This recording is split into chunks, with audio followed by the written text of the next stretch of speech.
নমস্কার, আমি দিবাকর। আপনারা দেখছেন জাগরণ বাংলা। গত দুদিন আগে বাংলাদেশের একজন ব্রিগেডিয়ার জেনারেল মোহাম্মদ ইউনূস ঘনিষ্ঠ আব্দুল হক প্রকাশ্যে ভারতের সেভেন সিস্টারকে আলাদা করার হুমকি দিয়েছিল। কি বলেছিল আব্দুল হক আপনারা আগে শুনুন, তারপরে এই বিষয়ে আমি বিস্তার আলোচনা করব। ডক্টর ইউনূস বলেছেন না সেভেন সিস্টারের কথা, যতক্ষণ না পর্যন্ত আমরা এই সেভেন সিস্টারকে বিচ্ছিন্ন করতে পারবো, 7টা আলাদা রাষ্ট্র কায়েম করতে পারবো, ততক্ষণ পর্যন্ত বাংলাদেশ নিরাপদ নয়। 7টা রাষ্ট্র কায়েম করতে হবে এবং সেই জন্য লোকেরা বসে আছে, কিন্তু আমরা সাহায্য করতে পারছি না তাদেরকে। এটা আমি গোপনে বলছি না, প্রকাশ্যে বলছি, আপনার সার্ভাইভেলের জন্য। তারা যদি আমাদেরকে দেশ দখল করতে পারে, আমরা কেন তাদের নতুন রাষ্ট্র সৃষ্টি করতে পারবো না? অনেকে বলে প্রতিবেশী বদলানো যায় না। আমি বলি প্রতিবেশী বদলানো যায় না ঠিক, কিন্তু নতুন প্রতিবেশী তৈরি করা যায়। সেই নতুন প্রতিবেশী আমরা তৈরি করার মাধ্যমেই আমরা এই বাংলাদেশকে একটি স্বাধীন সার্বভৌম রাষ্ট্র হিসাবে কায়েম করতে পারবো। যুবক যুবতীদেরকে সামরিক প্রশিক্ষণ দিতে হবে বিএনসিসির মাধ্যমে। পার্বত্য চট্টগ্রামটা হলো তাদের প্রথম টার্গেট। এটাকে তারা নিয়ে নিতে পারলে বাকি অংশটুকু নেওয়া খুব সহজ হয়ে যাবে। প্রথমত বাংলাদেশে তাদের নিজস্ব রাজনৈতিক দল সৃষ্টি করেছে।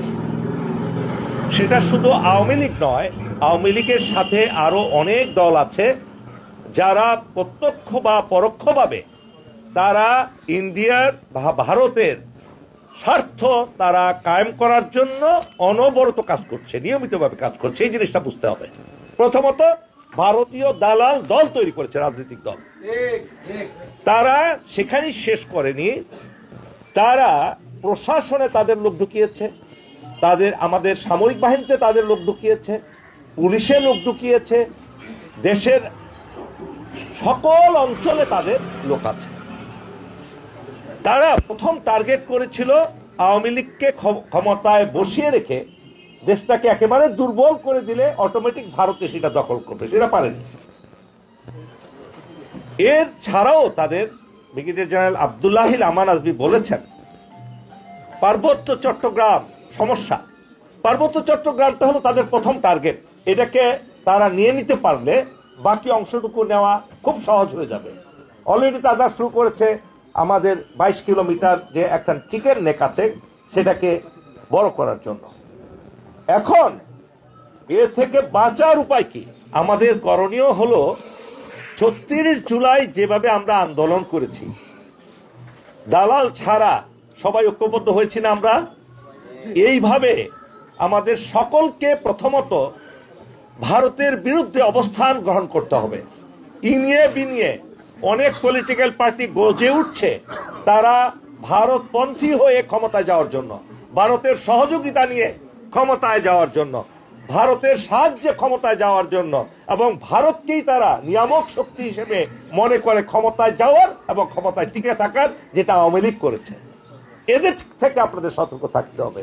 আপনাদের সতর্ক থাকতে হবে তাদের থেকে যারা জেনে শুনে অবৈধ অর্থের মালিক, গুন্ডা বাহিনীকে যারা পরিচালনা করে, তাদেরকে আবার নমিনেশন দিয়েছে রাষ্ট্রীয় ক্ষমতা আসার জন্য। এটাও কিন্তু অশনি সংকেত বাংলাদেশের জন্য। প্রিয় ভাই বোনেরা, আরো কথা আছে। আমাদের সামরিক বাহিনীর বিরুদ্ধে বিষোদাগার না করে সামরিক বাহিনীকে আরো শক্তিশালী কিভাবে করতে হবে, সেটা হলো আরো নেক্সট স্টেপ। আপনারা শুনলেন বাংলাদেশের ব্রিগেডিয়ার জেনারেল মোহাম্মদ ইউনূস ঘনিষ্ঠ আব্দুল হকের মন্তব্য। এই ধরনের মন্তব্যের ফল কিন্তু বাংলাদেশকে ভোগ করতে হবে। ভারত কিন্তু কথাই নয় কাজে বিশ্বাসী। ভারত যেটা করে সেটা ভারত করে দেখায়। ভারত শুধু মুখে বড় বড় কথা বলে না, যেটা করার ভারত কিন্তু করে দেখায়। যদি চট্টগ্রাম দখল করার ভারতের মানসিকতা হতো, তাহলে ভারত 5 মিনিটে চট্টগ্রাম দখল করে নিতে পারত, দিনাজপুর 5 মিনিটে ভারত দখল করে নিতে পারত। ভারত সেটা করেনি, ভারতের সেরকম মানসিকতা নেই। কিন্তু এই যে বাংলাদেশের মাটিতে প্রতিনিয়ত মোহাম্মদ ইউনূসের নির্দেশে যেভাবে ভারতের বিরুদ্ধে চক্রান্ত হচ্ছে, ভারতের বিরুদ্ধে ষড়যন্ত্র হচ্ছে, সেভেন সিস্টারকে ভারত থেকে আলাদা করার চক্রান্ত হচ্ছে, এর ফল কিন্তু বাংলাদেশকে এবং বাংলাদেশের সাধারণ মানুষকেও ভোগ করতে হবে। ভারত বাংলাদেশ সীমান্তে পরপর 3 দিনে 4 জনকে গুলি করে মেরেছে বিএসএফ। এভাবেই কিন্তু ভারত জবাব দেবে। যত আপনারা বাংলাদেশে বসে ভারত বিরোধী মন্তব্য করবেন, ভারতের বিরুদ্ধে চক্রান্ত করবেন, ততই কিন্তু এইভাবে জবাবটা আপনারা পাবেন। জবাব কিন্তু আমরা মুখে দেব না, গুলিতে দেব। বিএসএফ কিন্তু বন্দুক দিয়ে কথা বলে, মুখ দিয়ে কথা বলে না, এটা মাথায় রাখবেন। গত 3 দিনে দেশের 3টি আলাদা সীমান্ত এলাকায় ভারতীয় সীমান্তরক্ষী বাহিনী বিএসএফ এর গুলিতে 4 জন বাংলাদেশি নিহত হয়েছেন। এসব ঘটনার খবর ছড়িয়ে পড়তেই সীমান্ত এলাকায় ক্ষোভ ও শোকের ছায়া নেমে এসছে। বিজিবি বিভিন্ন স্থানে পতাকা বৈঠকের আহ্বান জানিয়েছে এবং ঘটনাগুলোর প্রতিবাদ জানিয়েছে। এটা বাংলাদেশি মিডিয়ার রিপোর্ট, ভারতীয় মিডিয়ার রিপোর্ট নয়, বাংলাদেশি মিডিয়ার রিপোর্ট। গতকালকেও লালমনিরহাটে একজন বাংলাদেশি পাচারকারীকে বিএসএফ গুলি করে মেরেছে। এভাবেই চলবে। আমরা কিন্তু বাংলাদেশের সঙ্গে যুদ্ধ করব না, যুদ্ধ করার কোনো ইচ্ছা আমাদের নেই। যদি বাংলাদেশ আগ বাড়িয়ে যুদ্ধ করতে আসে তখন সেটা আলাদা গল্প হবে, কিন্তু আমরা আগ বাড়িয়ে বাংলাদেশের সঙ্গে যুদ্ধ করব না।